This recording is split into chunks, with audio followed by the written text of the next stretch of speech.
And good day to you all. This is Jumbo Love, and we are live on the Community Spotlight. And I told you in 2025, we're going to be bringing you some intriguing, heartfelt, and real life stories about people in the community. I am not into celebrity, I am into the everyday people who are going through some of the changes that you might go through so you can better understand that overcoming is here. And today I am blessed and honored. I met this gentleman at the Indianapolis Health Fair, and he was selling a book. As the people know, Corey, who watch and listen to me over the years, I've been an advocate in making sure that the caregivers of dementia and Alzheimer's, and also the organizations who are advocates trying to bring research and caregiving information to the public. And when I met you, this was a godsend. So I have author, caregiver, family man, businessman, Mr. Corey Harton in the studio with me today. How are you, my brother? I'm doing well. Thank you so much, President Harold. I appreciate being I here with love you. when you call me President Harold, man. You know, you're going to make me all warm inside up in here, and this isn't the time. But anyway, man, thank you again. And as I mentioned and was telling the audience, Alzheimer's and dementia. Number one, these we need to get it straight. Dementia is the umbrella. Alzheimer's is one of the diseases up under the dementia factory, so to speak. And your mom contracted Alzheimer's disease how many years ago? Yes, this would go back even as far as year 2015 when we first started noticing signs, but didn't realize they were indeed signs. Yeah. And so before we get into that and you having to become a caregiver and having to learn on the fly, like many of us do, because we're not giving information and we're not giving the strategies to help in that field because it comes on and people are so unaware that it comes on, we can't touch it. First of all, I would love for you to introduce yourself to the audience from little Corey up to this family man, this businessman, and then this caregiver who has messaging for the people who might help them as they go through some of the things you went through.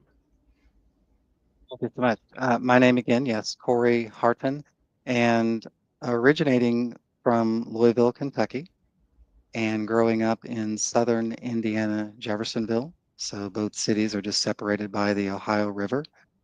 My parents, the late Retus Harton Jr., unfortunately, and my mother, of course, Joanne Harton.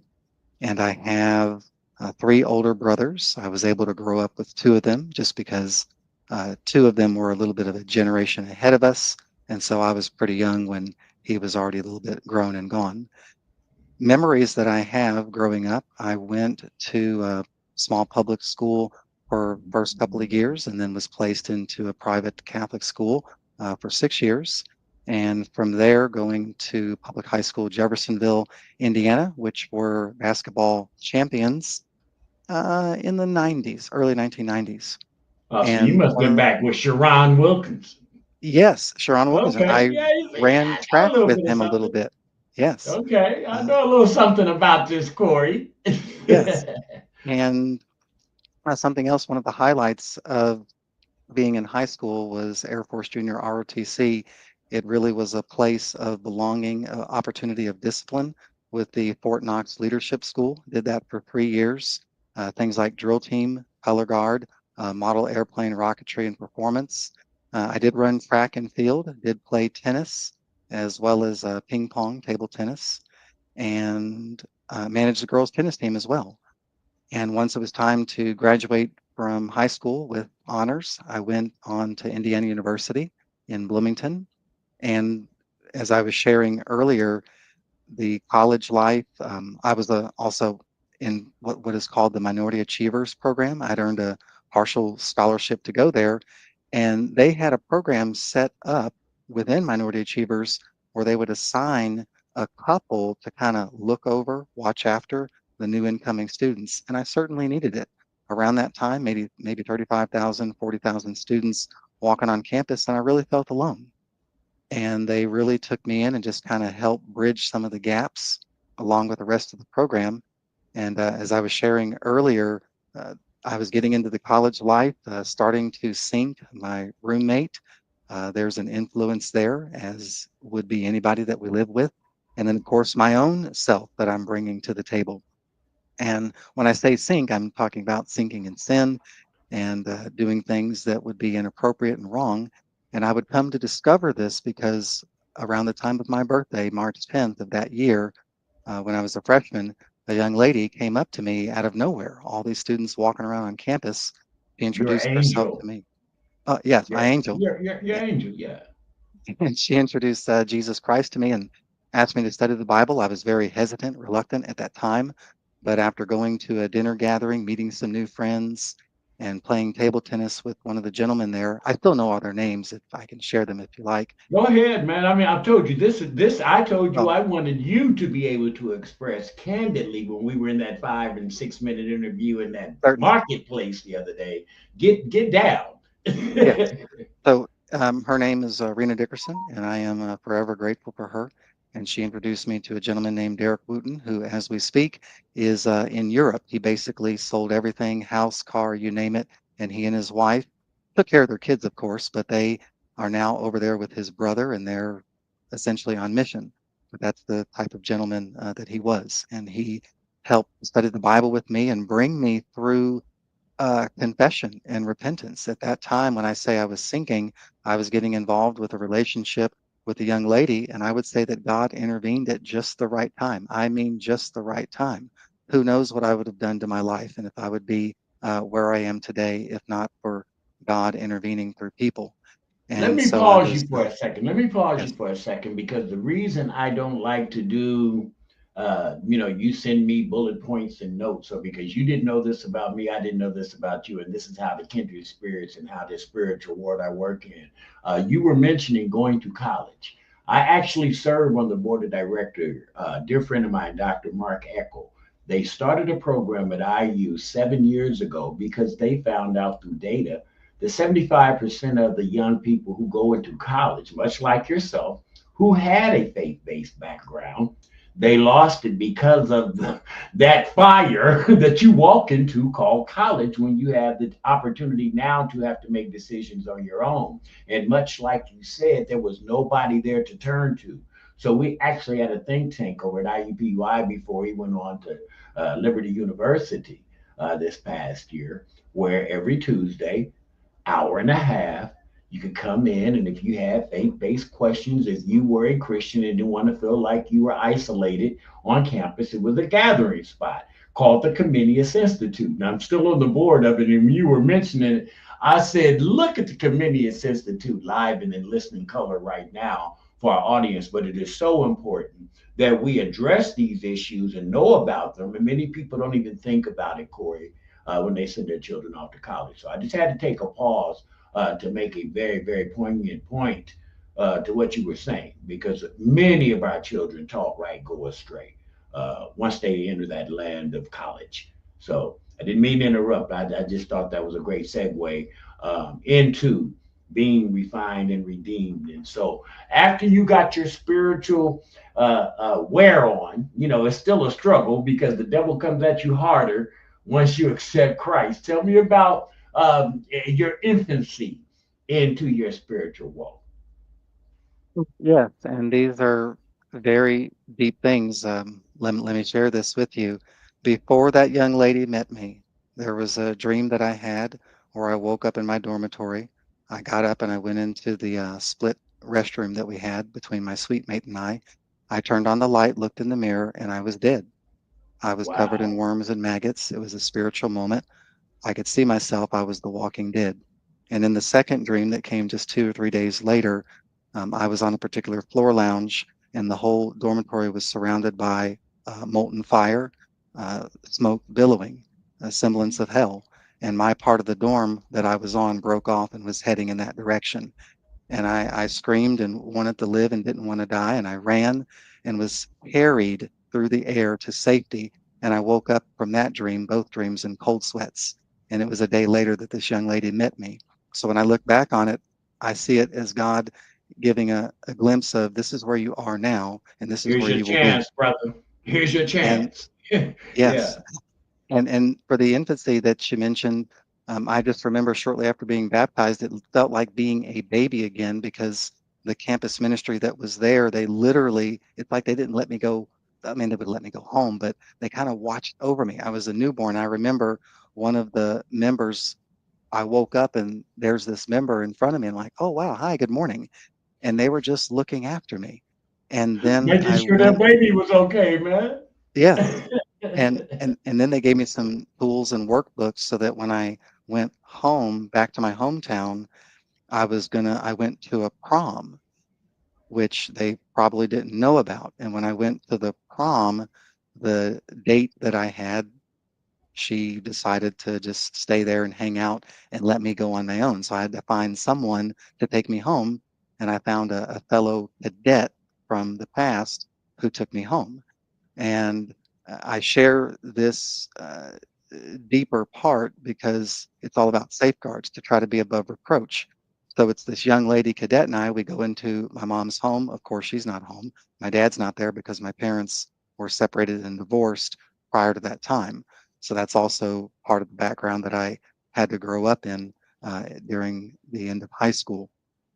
And so before she leaves, she gives me a kiss, I kiss her, and then she leaves and goes out the door. Nothing further happened. There was this look of despair on her face, like, oh my goodness, what have I done? And I wonder that God was trying to shield and intervene at that very moment. So the next morning, that was Saturday night, I went to church in Louisville, and I will always remember the brother. His name is William McBride. I talked to him this day, 25 plus years later. It's actually longer than that. And I just had a conversation with him a week and a half ago. But he talked to me that morning, and he didn't yell at me. He didn't get mad. He just said, hey, you got to guard your heart. You got to guard your heart from situations and protect your purity. And that conversation set the stage for me going to Mexico City for 2 whole months by myself in an exchange studies program. And I share this with you. With within a few weeks of landing there, I had a dream in Mexico City. And the dream is this: there was a picture of a city in the background, and in the foreground was a black shadow figure, completely black with red, fiery eyes. And I could feel intense anger and hate coming and emitting from this figurine to me. And I tried to explain this in Spanish as best I could to the brothers. And I would come later to realize that it was likely a demonic presence or the devil.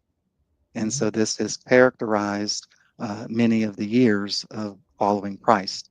But I had an excellent experience in Mexico City, had my first date there with a Latin American lady in the family group, of the faith group that I was a part of. But it was really just training ground because they took me in just like the other campus ministry in the church. They took me in, helped raise me up, prepare me to go back to IU, finish out my years of college, helping out the ministry there, and then I would come to Indianapolis, where I was asked to help with youth ministry, working with teenagers, and that's also the place where I would meet my wife to be. But let me I love pause it. there because something happened right around 2003, 2004. Should I pause there and Yeah, come go back to ahead, you, or man. just keep? Go ahead. Oh, No, is- I want you to keep talking because I'm listening and gathering everything. okay. So right there in the area of 2003, 2004, I unfortunately, the very sin, impurity that I was a part of, that I really repented of, among other sins like cursing, music that I listened to, this particular sin, I unfortunately returned to. It was a slow, gradual process.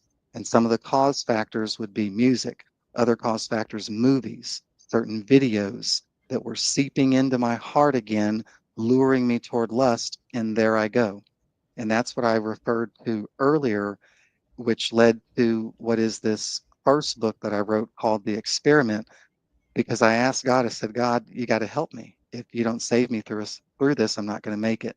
And the very next day, I felt that I was a different person, and I happened to turn on the radio, and there was a newscast about a book called Amusing Ourselves to Death by the late Neil Postman. I picked up the book that day in the library, read it the next 2 weeks, and I was awakened, a truth that I had not known or considered. Jesus would say in Matthew chapter 5:27, you've heard that it said, do not commit adultery, but I tell you, if anyone looks at a woman lustfully, they commit adultery in the heart. And therefore, if the right eye causes sin, gouge it out, throw it away. Better to lose one part of the body than the whole body to be thrown into hell, and equally the right hand, cut it off if it causes sin. And that was the catalyst for the experiment. This man has a television in his head. That was me. I had TV, I had games, I had all this media, all this world influence in my head. And I decided, with God's help and a neighbor in the neighborhood, to box up the television, all the game systems, the VCR, I said VCR, goodness, and put it into a closet. And I would say 6 months. I'm going to test myself for 6 months. That was July 2004. Within the first 2 weeks, I experienced withdrawal, literally documented withdrawal, sweating, shaking, difficulty sleeping, anxiety, you name it. But after 2 weeks, it completely passed. I could then sit in my home in complete silence, and I actually liked it. Whereas before, television was a constant background, video games was a constant activity. Within 2 months, How I happened how to do you visit a think? I want to interrupt for a second. How do you think the influence of media, because you've mentioned visual media, you mentioned audio media, so pretty much anything from the outside that comes into you, you were kind of stimulated by, and it affected you in ways sometimes that were not positive. Am I hearing this correctly? you're hearing it exactly correct. When Jesus would did you? say in And Matthew 12, go I'm ahead, sorry. go ahead. Jesus would say in Matthew 12, out of the overflow of the heart, the mouth speaks. The good man brings good things out, the evil man brings evil. Well, where does that stuff come from? The heart. In Mark 7, he says, for from within, out of men's hearts, come evil thoughts, sexual morality, theft, murder, adultery, greed, malice, deceit, and so on. And so all the influences and inputs, even though I am a sinner, the outside world inputs come in, and they too can help lead me toward temptation and sin. Now, we're about halfway through with this, and I definitely want to get into the book and your experience as a caregiver. But as we close this portion, it's ironic, and I told you we are kindred spirits, and God meant for us to meet. I just had a conversation last week telling people, scripture, and I don't like to do a lot of scripture when I meet people who are not versed. But I was telling them about the Prince of the Airway, and why Satan uses the tools to manipulate our young people. And I said, when God gave me and granted me this opportunity and gift, I said, well, I can reverse what he did and bring nothing but positive energy, being the prince of the airwaves in reverse, so to speak, in a positive fashion, because it is so relevant and we are unaware that we are influenced by these outside noises. And if we knew that, we would be a little bit more alert. But most of the time, we're naive to it, and these things are seeping inside. We don't even know it. The things we're watching, the things we're hearing. And so I'm glad you brought that up as your door to salvation. Now, as we transfer on, what's your profession, if I might add? Yes, I serve as a trainer in the financial industry. So I train fellow associates, coworkers to engage with financial professionals, advisors, their broker assistants, and investors for their retirement accounts, for their retail accounts, so that their lives can be improved through successful investing. And we are lacking in that very. We're gonna have you as a regular because we're lacking in investing and knowing how to work our money as a community as well. Two beautiful children I had the opportunity to meet. You've been married 18 years, as you mentioned. Ages of your children? My son, 10, daughter, Go ahead, 8. get it in, Dad. Oh, you Put want them the pictures sunlight? up. No, I was saying put them pictures. I thought you was grabbing the pictures when I mentioned the ages of your kids. So go ahead. How old are your kids? Right. My son is 10, will be 11 here soon, and my daughter is 8. And after witnessing them, Corey, I must say, and I've been working in with childhood development and trying to match parents and children and understanding their dynamic as well, especially for those single parents. And you can see instantly the influence parents have on their children by the way the children act around their parents, especially in public settings. And the other day, I said, yeah, this brother's got this together because your kids were attentive. Your kids act like they were there for business. They knew the reason why they were there, so to speak. And that goes a long, long way in being able to participate in the social sphere out here. As we go into the last 10 minutes, Corey, and as we mentioned, you're an author of two books, and I commend anyone who starts and finishes anything, but writing a book is one of those challenges I think has been one of the most cathartic things for me as a published author. To not have any experience and just like you say, being a baby and having someone guide you from start to finish and the completion of. So you've done two books, and I'm sure that first one was the training ground to honor your mother Joanne and some of the struggles that you've been through. And what I want you to do, you said 10 years ago, 2015 is when we first started noticing some of the signs.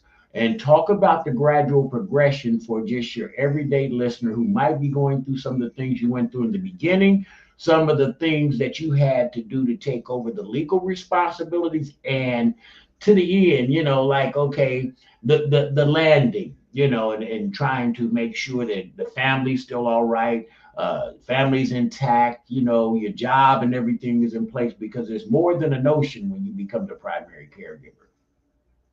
Thank you. I certainly recall in the year 2014 when my son was born, my mom drove up from southern Indiana to Indianapolis, cared for him just like she cared for me. Everything was normal. But then she started calling me by my brother's names, and I didn't hear my name much at all anymore. And I didn't notice that that was a sign. Secondly, it was the year 2016. She was having Thanksgiving. My mom was basically a chef. You walk in, Mhm. you can smell food from outside the house. We walked in, it was cold, it was dark, nothing was ready. Food was just packaged in the freezer and fridge. And my aunt, her sister, had to cook everything. And we just thought, oh, mom's having a moment Not or feeling good whatever or it may whatever, be. yeah. And so we still didn't pick up on that. And then later, I would hear that she was driving on the wrong side of the road. And my brother in law enforcement was able to connect with the local department. They were able to get her car, sell it very quickly, and then we had her placed with a family friend for that particular time. And then shortly thereafter, just phone calls. When I would call her, she couldn't stay on the phone. She couldn't keep track of our conversation. And the next thing you know, there's a disconnect. I still wasn't putting it together. I knew something was wrong. Um, then there was finally door knocking. I had received a phone call that I had to come and pick her up from the hospital because she was going around the neighborhood around 3:30 a.m. with snow on the ground in the winter, knocking on people's doors. And for her safety, they had taken her to the hospital. And when I drove down there the couple hours to get there, I'm very familiar with this hospital because I was there myself at times. But I looked at her laying in the bed and I said, "Oh my goodness, Mom, you took care of me. I'm going to take care of you now." And that began the process. And as I shared with you, a brother of mine, we were sat down by healthcare workers explaining, here's all the things you need to do, this, and this. And we just felt a sense of being overwhelmed, not knowing where to begin, money, finance, this, that, and the other. But I am thankful that even at age 6, I had saved $50 and had some understanding of money. I took the money from the car sale and in proper time was able to have my mother, while she still had appropriate cognition, to sign me up on her bank account. And I was able to use that little bit of car sale money to start paying immediate bills, the light bill, the water bill, to keep things running, and then to get help with her cell phone bill. When it comes to work and family, my wife was very supportive. Kids, of course, were a little bit smaller and they love Grandma Joanne. That's what we called her, Grandma Joanne. Mhm. And I was able to fortunately get what's called the Family Medical Leave Act, where the nurse practitioner who was caring for my mom at an assisted living facility 3 hours away, of which I would drive every Friday, drive 3 hours to see her for less than an hour, drive 3 hours back to be with my family, and do it pretty much every Friday for a while. It became taxing. Well, And then there was, that is why I want you to candidly give this, because there's some people right now hearing this and saying, "Man, I thought I was the only one," and somebody else is dealing with this as well. So, thank you for giving that candid description, because the reality is that's what goes on a daily, and people don't recognize it. They don't know it, and then stress now becomes part of the person who is taking care of the person that they love, you know. So it is important for people to know this. That's why I wanted you to go in. Thank you. And I remember she would also go to the Veterans Hospital because my mom served 20 years in the Navy. She would go to the Veterans Hospital, and this was a pivotal moment. We needed to get a power of attorney so that all the brothers could act. And I credit my wife, who's also an attorney, that she Oh my God. recommended, Well, lucky you, mister. yeah, On what this is note, called yeah. what is called, and keep this in mind if there's different people working on it, an independent power of attorney, which gave each of us the independent ability to act on our own rather than require a consensus, which would be time consuming and too much checks and balances, if you will. And so it enabled me to work on her behalf. Then we made arrangements to move her further north because we had placed her in a care facility that we thought would be good for her 3 hours away. And the bills were coming in thousands of dollars. And I said, we're going to get swamped here. We need help. And so we got an attorney at that point, got the retainer, and they started setting up uh, provisions for Medicaid. Meanwhile, I was getting set up with FMLA so that I could appropriately place things on pause for my work and just intermittently here and there go see my mom, do whatever she needed to have done. And then something else that was a complete surprise, a family member recommended what is called Social Security Payee. This is like the equivalent of a power of attorney, but specifically just for Social Security. And that opened up literally thousands of regular dollars to come in, get a qualified income trust, which was then coupled with the Medicaid to make that all sync out properly, and we could pay for her residential stay. We also moved her up here just 20 minutes away from me at a assisted living facility, and things were really starting to come together little by little. We got her retirement in place, and then I remember when the house had to be sold, and there unfortunately was a lien on the house. I had to drive 3 hours down south at the drop of a dime, get on the phone, tell these representatives, hey, I need to sell this house. We understand there's a credit history lien. And they were going to try to cut a deal for $8,000. And when I told them what it was for, they said, oh, well, the full bill is now 21,000. And so, fine, we had to give that to them, sell the house. And then shortly thereafter, after several months, my mom qualified for Medicaid. And the good news here was that as all this was happening, we were able to take some of the home sale money and pay completely for her funeral expenses in advance so that when she died, no family, no friend would be burdened in that way. She covered all the bill and provided wonderful food, and they paraded her through the streets of our hometown with law enforcement stopping traffic, and she went right to her final resting Now, place. now, what And year was this? this was the year 2020, September. Okay, so you had 5 years of what I, excuse my French, but just hell. And that's the reason I'm wanting people to know to get prepared, because the demise sometime. I mean, I've had cases where I'm listening to people who have been dealing with what you dealt with 10 and 11 years, as that person's demise continues to go away, and they're just primarily taking care of someone who is already deceased in a way, because a lot of times, when it got to its worst, where was your mom? Was she cognitive at all, or was she just totally not recognizing any of the family members, you or anybody? Remember when she stopped talking and she wouldn't respond to mom anymore? That's why I titled the book My Joanne. I had to call her Joanne. She responded to that. Okay. And her eyes were open. But when COVID happened, and ladies and gentlemen, be aware that separation, we went from being able to see her, touch her, hold, hug every single day when I would get off of work and go visit, and any other times for appointments, to now I have to schedule and see her through a screen. And that documented she began to decline severely very quickly. And that I'm that lack convinced, of socialization, that lack yes, of touch and feel, and yes, and just having that love around. I tell people all the time, man, this is not rocket science if we pay attention. Many of the seniors, when you saw me doing what I do, I go into assisted living homes and I go into adult day centers, and some of the energy, just that hour or two that I'm there, keeps them waiting for another week to get some more. You just never know, because when you're not isolated and you have just a day where you wake up and you're trying to figure out how not to be so busy, there are some people looking for just anything to keep them busy. And that is not excluding our patients who might have Alzheimer's and dementia. So I applaud you in the 5 year journey.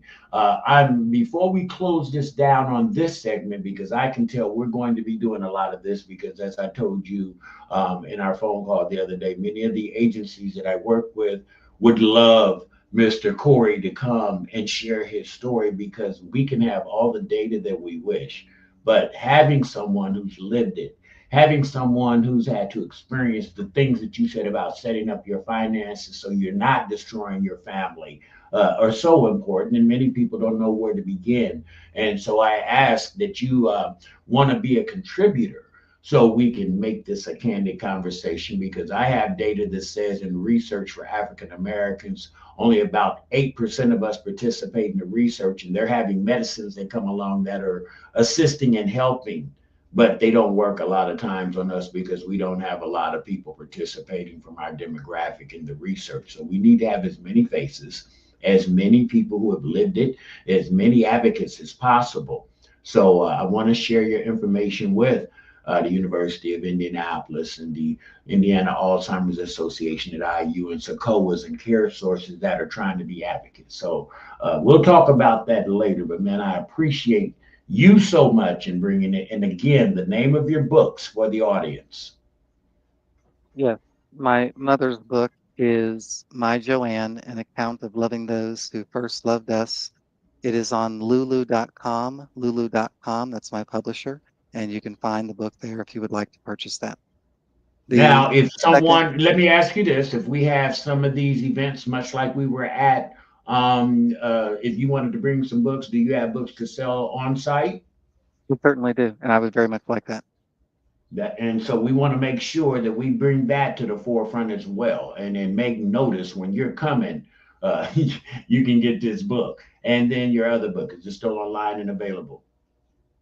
It is online and available. This is called The Experiment, Corey Harton, published in 2018 by Author House. And President Harold, just so you know, I am working on a second edition because when you saw my son and daughter, all of this happened before they were born.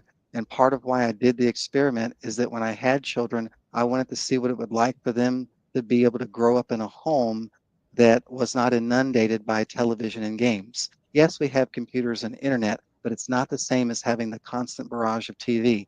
And I'm convinced that they're able to do and flourish a little bit more than I was because they're not as distracted as I was. And I and to want to be write able to about that. have a and to be able to have a parent that can regulate when they use and what they're consuming through these devices, because it can be an asset if used properly, but it can be the devil if left unguarded. Corey, thank you so much, my brother. And as I mentioned, we will be continuing a consistent dialogue, because we need your face, we need your experience to bring this information to our community. And I thank you so much. You're welcome.